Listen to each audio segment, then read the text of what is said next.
My name is Emily. I'm 31 years old.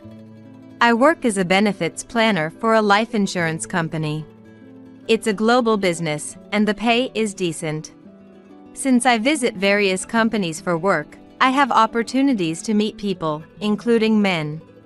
However, recently one of these acquaintances put me through a terrible ordeal. Because of his greed for money, he ruined a significant milestone in my life.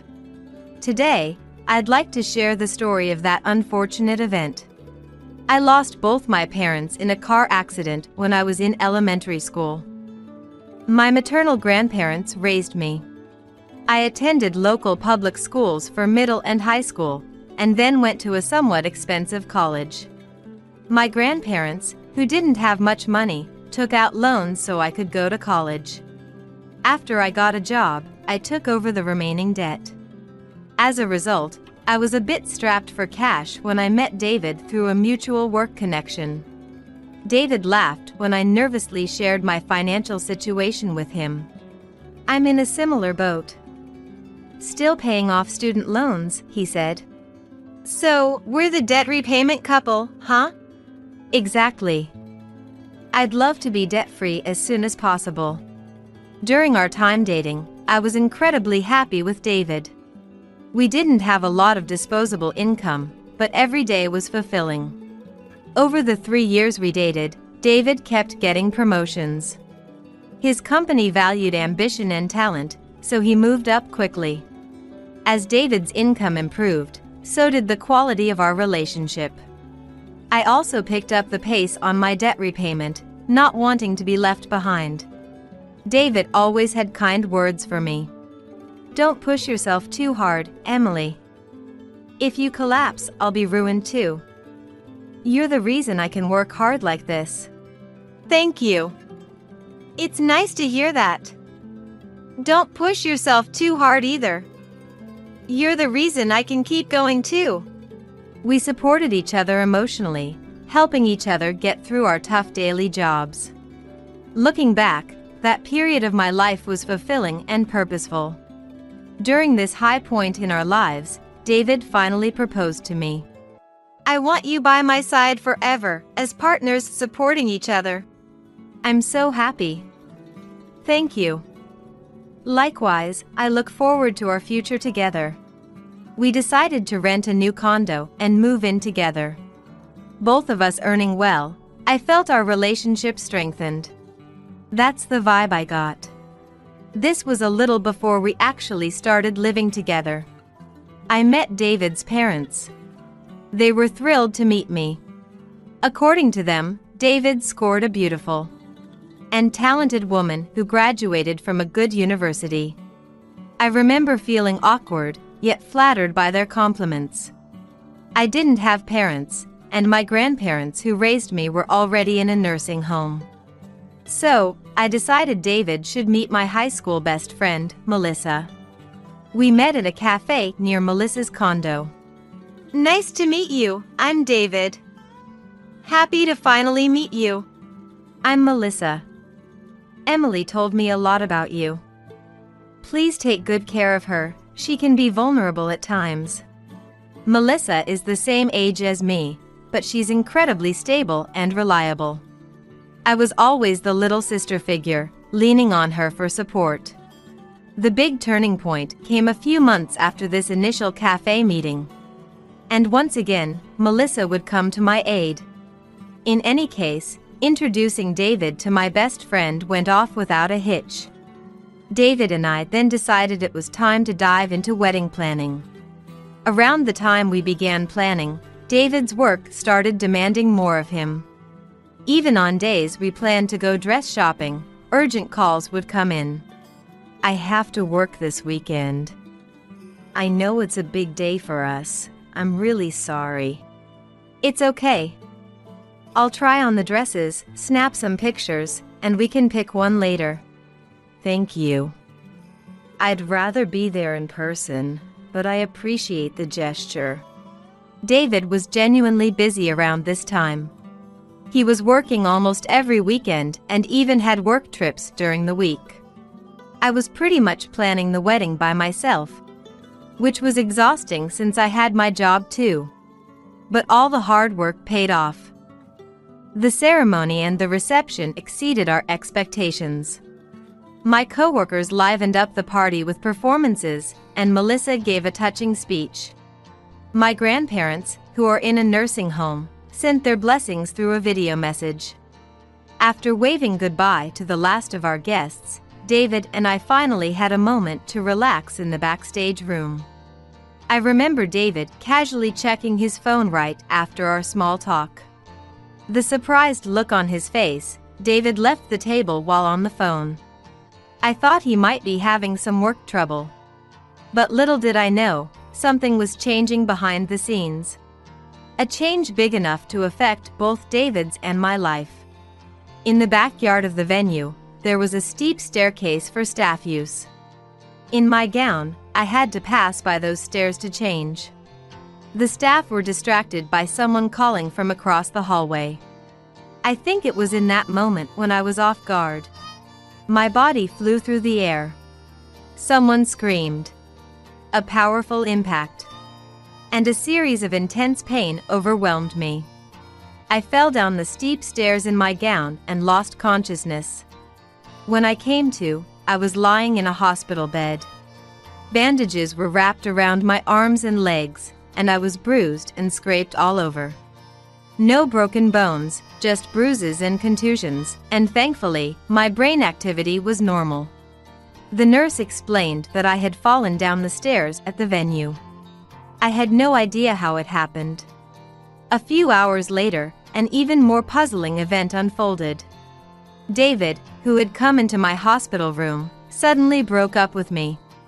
"You're useless to me now. Here's $30,000 as a settlement." What? Wait a minute. What's going on? Explain yourself. Just lie down and shut up. You'll make your injuries hurt. I told you, you're useless to me now. I've found another woman I love. I'm marrying her. Sorry, Emily. Are you kidding me? We just had our wedding ceremony. And now this. But we haven't filed the marriage certificate yet. Was waiting for our anniversary to file the paperwork. Turns out, it was the right call. Never thought this would happen. David looked genuinely happy. He couldn't care less about my injuries or suffering. I'll give you all the wedding gifts as a get-well-soon present. Bye. Wait, David! David! He didn't hear me. David left, laughing. I cried, clinging to Melissa, who had come to visit me. Tears streaming down my face, I told her everything. Melissa silently patted my head, listening until the end. It's been so tough. I'm furious that this happened to you, Emily. Focus on healing for now. I'll look for the culprit. The culprit? Yes, the culprit. The person who pushed you down those stairs. I suspect it's David. He's definitely off. He was even laughing. Laughing? When? I was waiting for you to change so we could leave together. Then ambulances showed up, and it was chaos. They said you had fallen down the stairs. That's when I saw it. As they were carrying you, he had this nasty smile on his face. Just imagining it sent chills down my spine. Did David push me down the stairs? What could he possibly gain from it? Anyway, I decided to focus on healing, just like Melissa advised me. As my physical wounds began to heal, so did the wounds of my heart. My deep sorrow turned into fierce anger. I couldn't rest until the responsible parties were held accountable. My heart, once soaring with happiness, now became consumed with thoughts of revenge. A few weeks later, Melissa and I lured David to a cafe. We had gathered all the evidence we needed and were ready for payback. I was set on getting even. David seemed different than when we were dating. He was dressed flamboyantly and was wearing accessories that he never wore before. In a good mood, David handed me an envelope. What's this? A stack of cash? What's the meaning of this? It's a get-well gift. Good to see that both your scars and bruising have healed up. How generous of you. Do tell, what brought this on? Yeah, why don't you explain yourself? Why did you betray Emily? David's smirk only became more nauseating.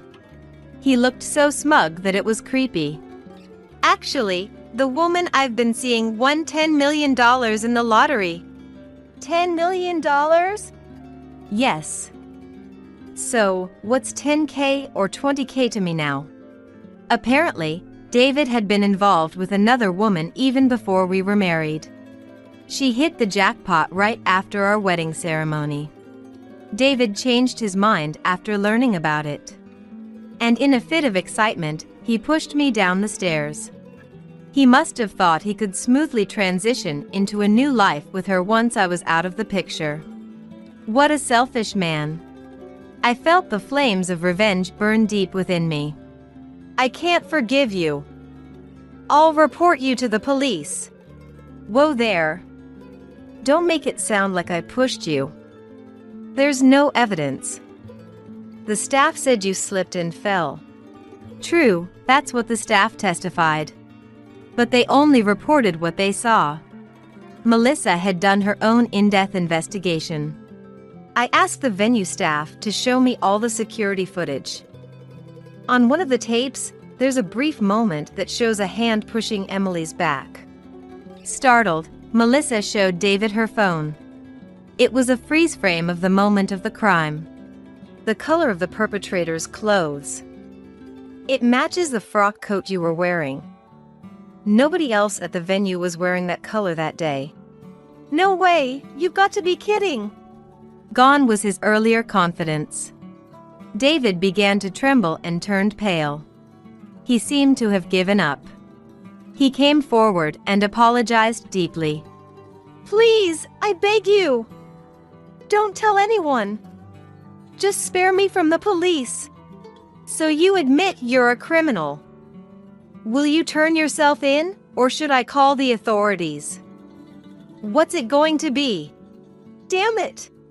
David left the cafe with us and immediately turned himself in at the nearest police station. He tried to hire a lawyer for a settlement, but I refused. In the end, David was charged, found guilty, and fined. I also didn't forget to go after David's mistress, whose name I got from him, Rebecca. I called her to meet me, fully intending to get an elaborate apology. To my surprise, she showed up at the cafe in rather plain clothes. My memory was still vivid with David's flashiness the day we reunited. I had thought the one who won the $10 would be just as flashy. I'm really sorry for the trouble I've caused because of me. Well, he was blinded by your $10, too. About that $10. Rebecca revealed a shocking truth to me. I couldn't help but believe her tearful plea. She apologized many times. After that, without saying a word to David, she quietly disappeared. Several weeks later, I got a call from David on my mobile phone. He wanted to meet and talk. He seemed pretty desperate. Of course, I understood why. When I met David again, he was much more modestly dressed than before. I can't get in touch with Rebecca. Do you know where she is? Why would I know where your $10 million lady is? Right, yeah. Listen, Emily, I've given you a total of $40K, right? No, actually $60K if we include the compensation. Is that so? I hardly remember. Can you return half of that money? Or even just $10K? No. But I do have some valuable information to gift you. Information? Yes, information that's very important for you.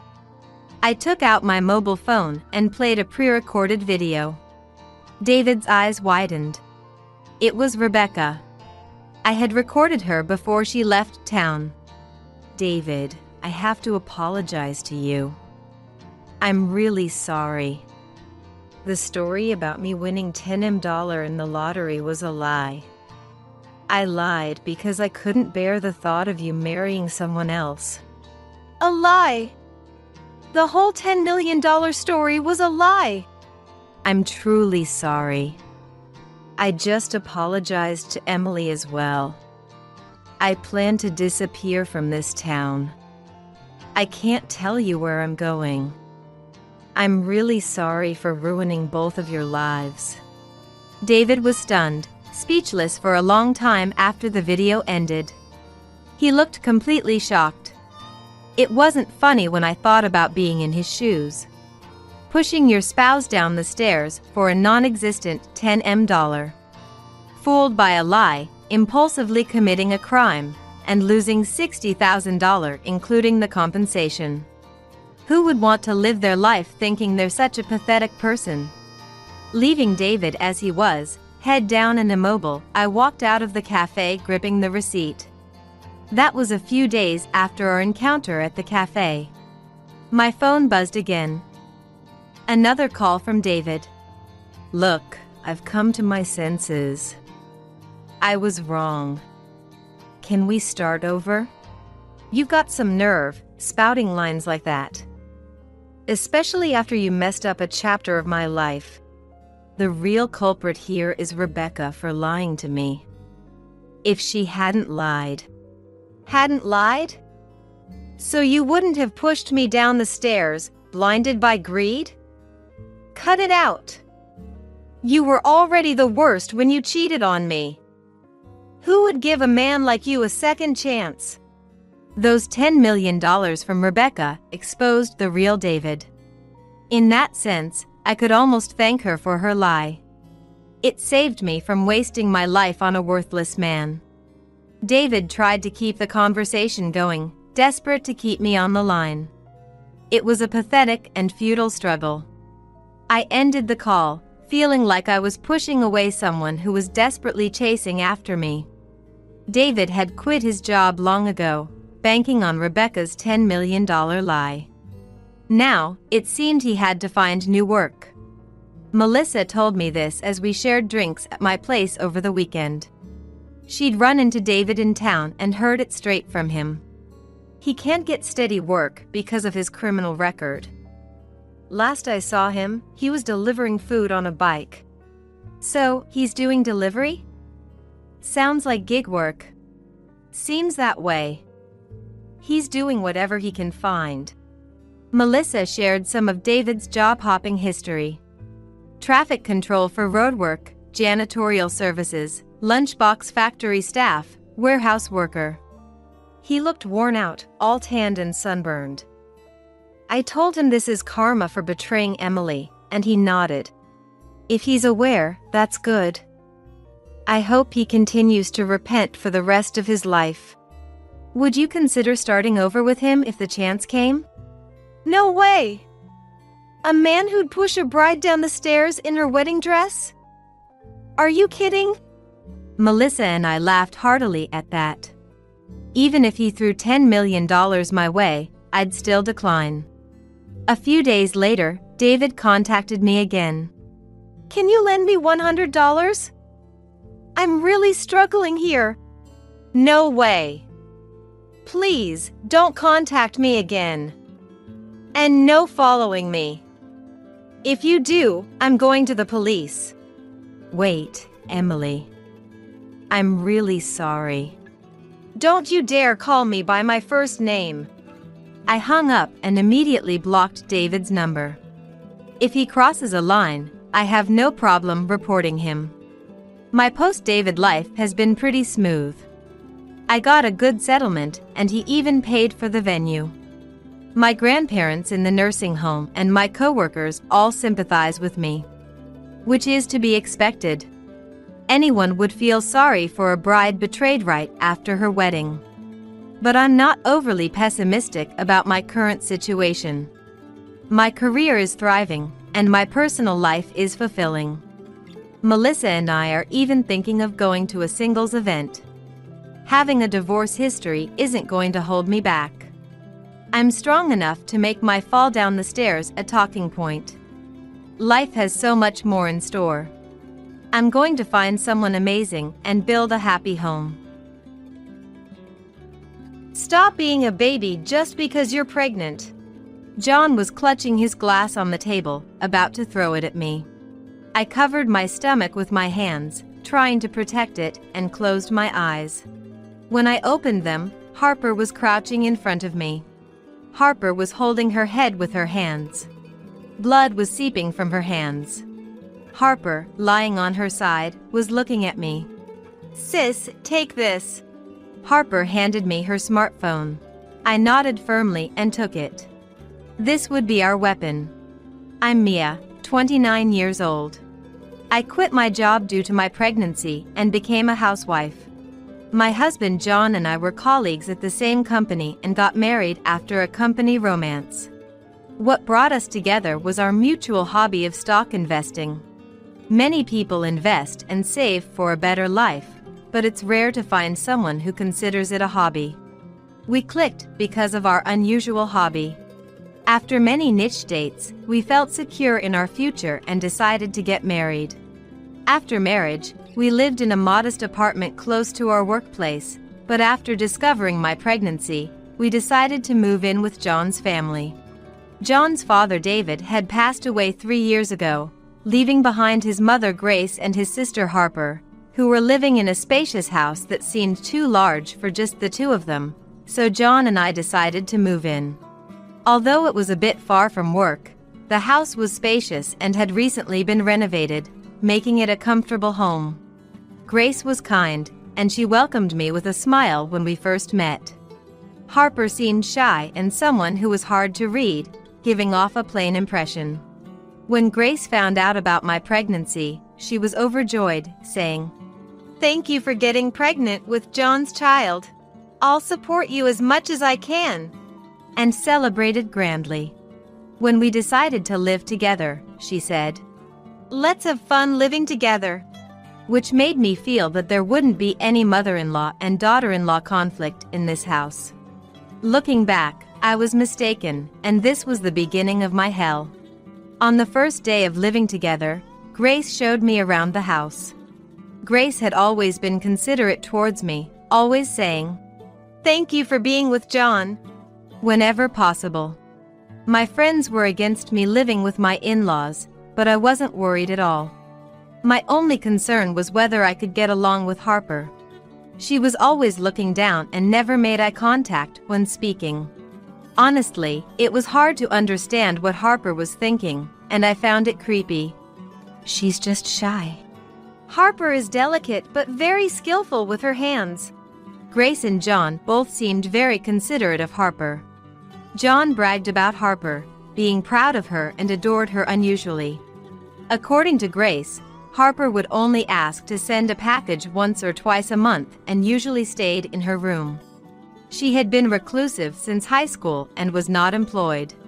However, she seemed to contribute generously to the household expenses.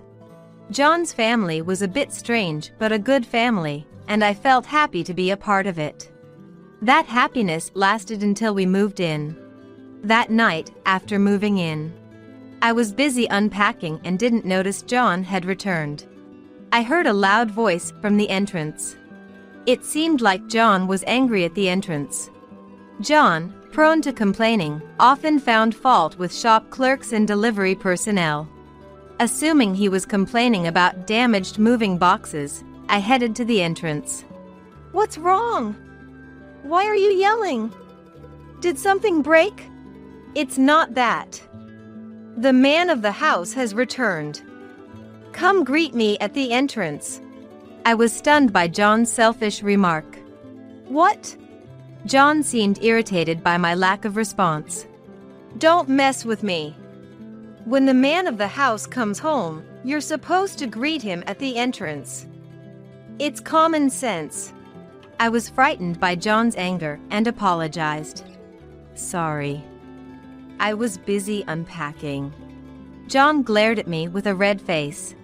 "Also, I'm the man of the house. I'm the head of the household. From now on, you should honor me when you speak to me. I was overwhelmed by his sudden change. That day, I was scolded by John for not preparing dinner and not getting the bath ready. Harper also came out of her room to see what was happening, but then she disappeared and didn't show her face again. After John went to bed, I cried in the bathroom. Why do I have to endure this treatment? I remembered the kind John before we got married. The days he took off his coat to cover me in the cold, the times he gently pulled me close when cars passed by. What was all that for? This isn't the real John. I tried to convince myself that he was just in a bad mood, that he's actually a kind and caring person. Otherwise, I couldn't see how I could continue with this marriage. I used to be so happy, but now all I feel is anxiety. And it seemed like everyone was against me, with no allies. All I could do was hope that John's mood would improve by tomorrow. But my faint hope was quickly dashed.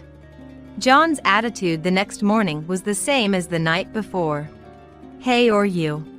He would refer to me as so, not calling my name. Hey, you must always obey Mom, he said, treating me more like a slave than a housewife. Work for Harper's sake. John kept saying it was for Harper's sake. His affection for Harper was abnormal. While John was smiling at Grace and Harper, he never showed me a smile. His gaze was always cold towards me. I started to have severe morning sickness around 5 months into my pregnancy, making it difficult to move. Whenever I lay down on the sofa, John would invariably scold me. Hey, what are you lying down for? I feel sick from the morning sickness. Please let me rest a bit. Morning sickness? That's nothing serious. You're not working, so the least you could do is keep this house clean. Hearing John's irritated voice made the cramps in my stomach feel worse. I was probably tensing up from stress. I knew it wasn't good for the baby, so I tried not to provoke John. If I woke up even slightly after John, he would yell at me. If he found me dozing off, he would start shouting. I was always under surveillance by John, feeling uncomfortable every day. I even thought about divorce, but I couldn't muster the courage for the sake of the baby. John had a good public facade, seen by others as the perfect husband and father. Most texts from friends where I used to work would be like, I'm jealous that John is your husband. John was a trusted employee at the company, good at his job and taking care of his juniors. So he was relied upon by his boss. I couldn't argue and just replied nonchalantly, but the text I received the other day was unbelievable. John was saying that you became selfish and that you're giving him a hard time ever since you got pregnant. You better appreciate you have a good husband, or you're going to be punished. Reading that text, I lost all hope. John was playing the perfect husband outside, and making me out to be the villain. Everyone saw his kind facade, but his real face was that of a selfish man. I complained about John to my parents, thinking my mom would understand, that she would comfort me. Maybe she would suggest coming back home to give birth. But my mom took John's side as well. She was completely deceived by John. I was lectured instead. I couldn't even go back to my parents' home. For the sake of the baby, I had no choice but to endure and keep living. But John wasn't my only enemy. Isn't this soup a bit too salty? Are you trying to make me sick? For some reason, Grace's attitude towards me changed, and she started ordering me around as well. Ever since John changed, Grace began to harass me. Every day, Grace would nitpick and make sarcastic comments. The way you fold the laundry isn't how we do it here. The bathroom isn't cleaned properly. I'm sorry.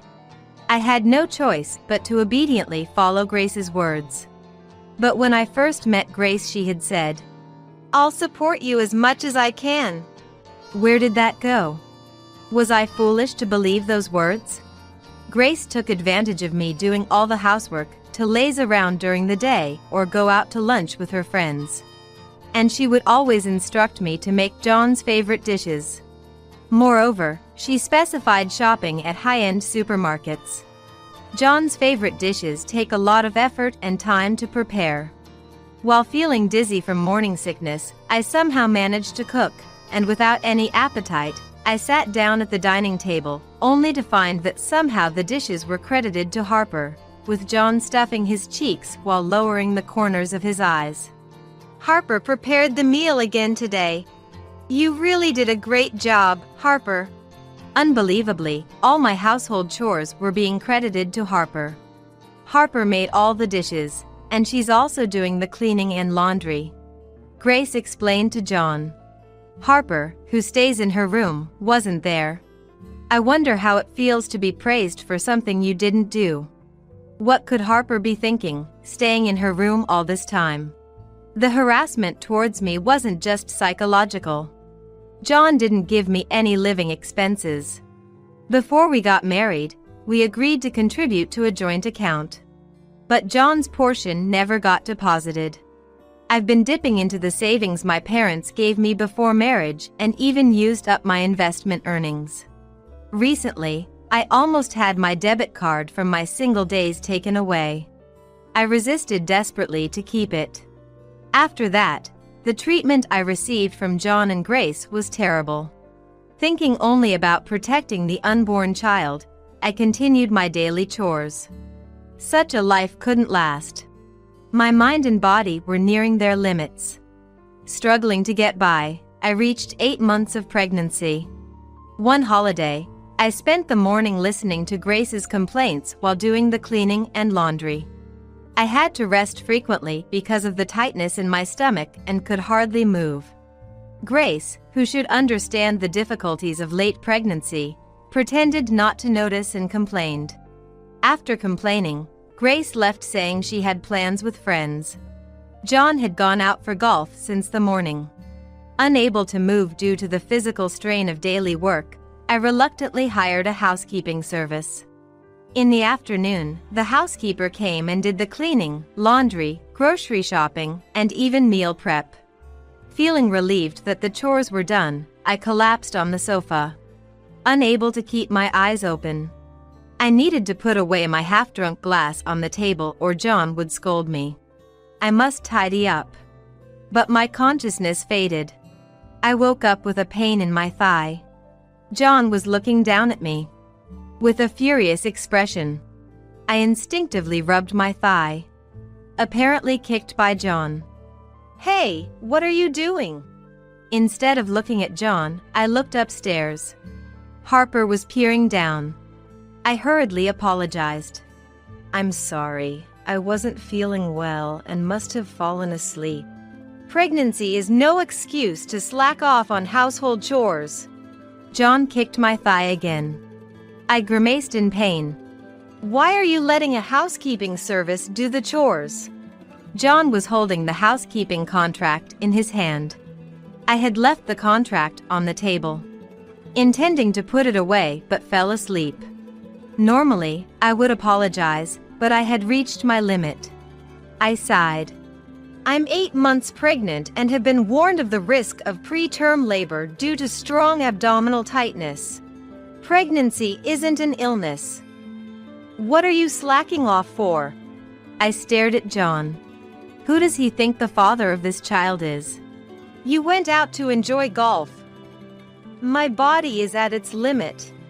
I mustered the courage to confront John. John clenched his fists, trembling with anger. Despite my fear, I felt more indignant towards John. Let me rest a bit. I hired the housekeeping service with my own money. There's nothing wrong with that.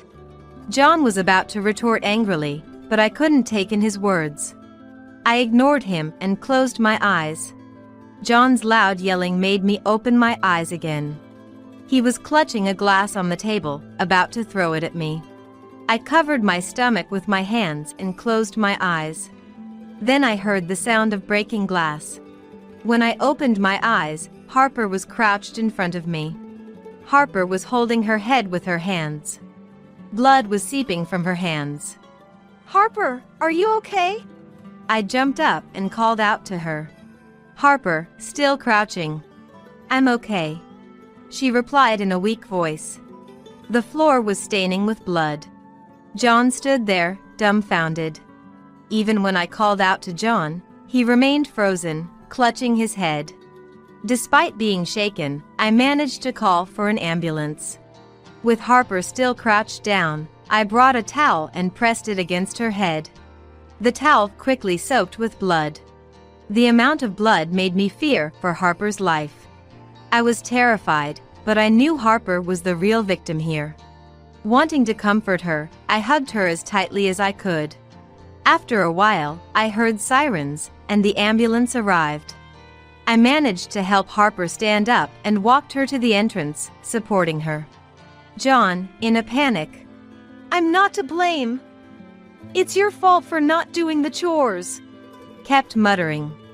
At the entrance, I told John to accompany us in the ambulance. However, Harper objected. My brother? No, he's the one who hurt me. I don't want him. John looked displeased, but said nothing more. Urged by the paramedics, I got into the ambulance. Harper, lying down, looked at me. Sis, take this. Harper handed me her smartphone. I nodded and took it firmly. This would become our weapon. I thanked Harper. Upon arriving at the hospital, Harper was immediately taken to the treatment room. I had informed John of the hospital's name where Harper was taken. While waiting for Harper's treatment, John and Grace arrived. What did you do to Harper? Grace immediately directed her anger at me upon arrival.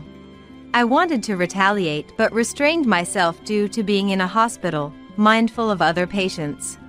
Grace, undeterred by the surroundings, loudly complained to me. I won't forgive you if Harper's work is affected. I was astounded by her concern.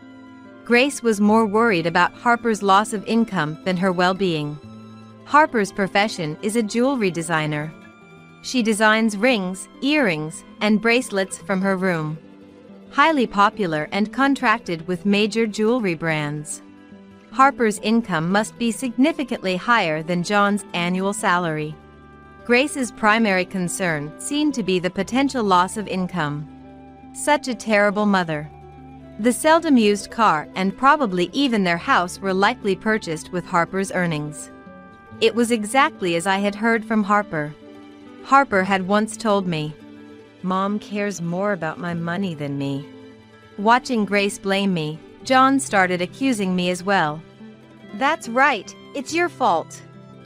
This happened because you slacked off on the chores. It's all your fault. While they berated me nonsensically, two men in suits approached from behind.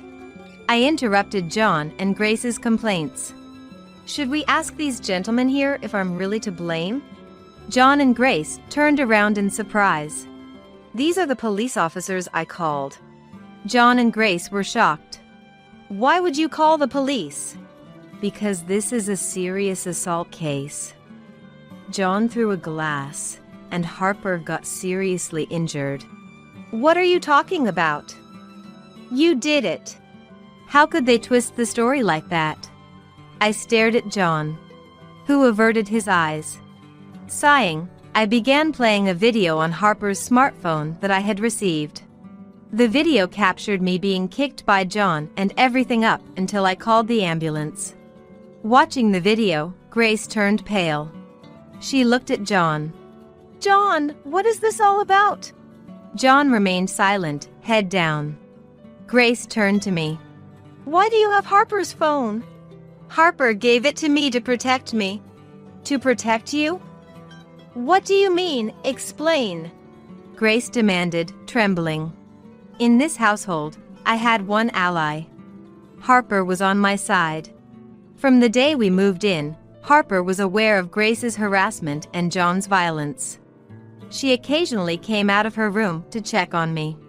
Horrified by how badly I was treated, and decided to leave evidence by installing hidden cameras around the house. I showed Grace additional footage. Everything you've done to me is captured here. The footage, complete with audio, captured John's verbal abuse and Grace's dehumanizing behavior, eliciting puzzled looks from the police officers present. John and Grace's faces contorted. Who's the real culprit here? I smiled maliciously. But why would Harper side with you? I smiled broadly. That's because Harper was bullied and exploited by you, I said in a low, menacing voice. Harper, too, was a victim of Grace. John and Grace, perhaps intimidated by my presence, took a step back. Until John and I lived together, Harper was harassed by Grace. Harper started her career as a jewelry designer while a student, initially earning very little. Grace, frustrated that Harper's pursuit was not profitable, tried to kick her out. It was David, still alive at the time, who stopped her. David created a bank account specifically for Harper and provided financial support. Eventually, Harper's talent was recognized, and she started earning an income, but by then, David had passed away. Harper planned to leave home to escape Grace, but found herself unable to do so when Grace took control of her bank account. For Grace, keeping Harper at home meant having more income. Moreover, with Harper around, John would often return home. This made Grace even less willing to let Harper go. Grace was frequently harsh to Harper. She repeatedly say, John is my only real child. Harper had a boyfriend and considered eloping when our living together was decided. And that's when the harassment shifted towards me. The night we moved in, I was berated by Grace and ended up crying in the bathroom. That was when Harper approached me. I never thought she would bully a pregnant woman. That person is a devil in human form. Will you join me in defeating the devil? From that day on, our joint struggle against Grace began. The smartphone Harper handed me in the ambulance became our weapon. Grace was flustered by the incontrovertible video evidence. John stood frozen, trembling. At that moment, the police approached John and Grace. Let's hear the details at the police station, they said in a cold, impersonal tone. John turned to leave, but the police blocked his way. I haven't done anything wrong. I have no obligation to go, said Grace, trying to push past the police. Then, the treatment room door opened, and Harper, with a bandage on her head, came out in a wheelchair. Are you okay, Harper? I'm fine, brother, Harper replied without looking at John and asked the police to take them away. Please take these two to the police station quickly. I'll do anything. Testify, provide evidence, you name it. Harper glared coldly at John and Grace. The police took John and Grace by the arms and led them away. Are you okay, Harper? I rushed to Harper after the police took John and Grace away. Yes, I'm fine. Just a small cut on my forehead, Harper said, smiling at me. I smiled back, relieved. Head bleeds easily. And I'm just in my wheelchair for a precaution since I injured my head. I'm glad it's not serious.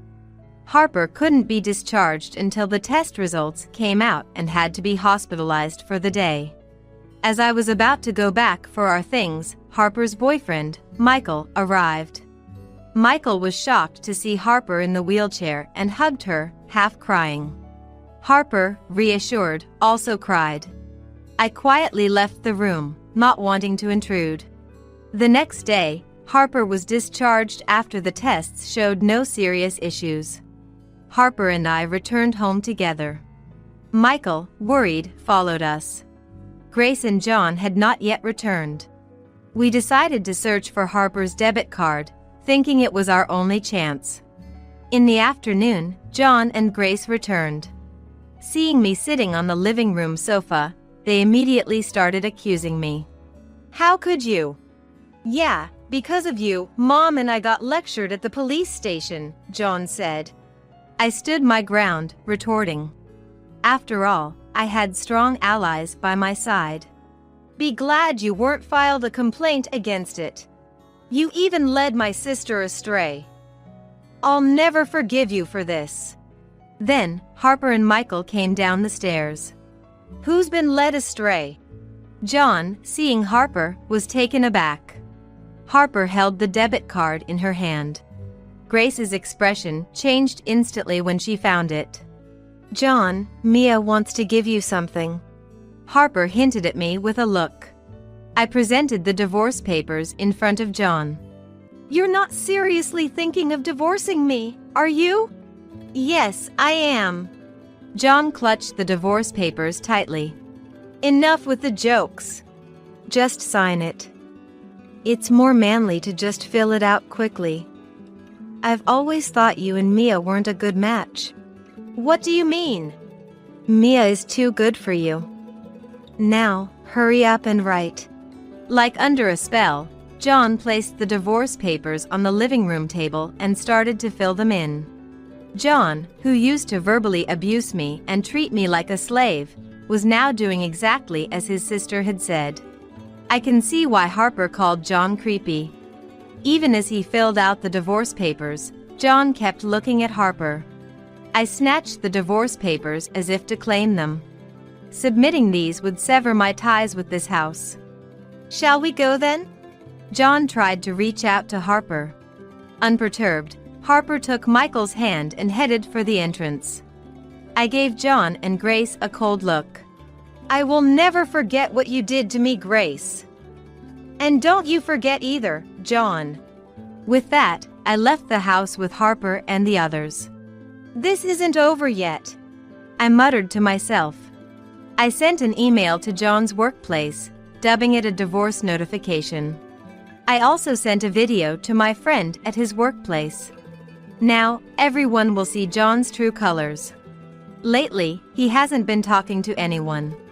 My friend emailed me. "I think John's going to quit his job soon." Later, I consulted a lawyer for free advice and filed for divorce alimony and child support. Given John's nature, I also requested a restraining order to prevent stalking. I agreed not to file a police report in exchange for getting the child support in a lump sum. Now, I won't have to worry about non-payment. John didn't come near me thanks to the restraining order, but I heard he came begging to Harper. John ambushed Harper on her way home, crying and clinging to her feet. John directed all his anger at Grace. "It's your fault Harper hates me. Mia leaving is also your fault. You took away all my happiness." After lashing out at Grace with his grievances, he left the house. Harper told me that Grace had contacted her.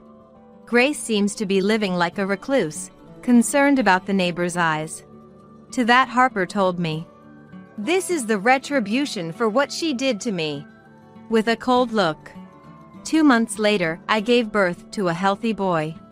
Harper was there for the birth. "I want to have a cute baby like yours someday."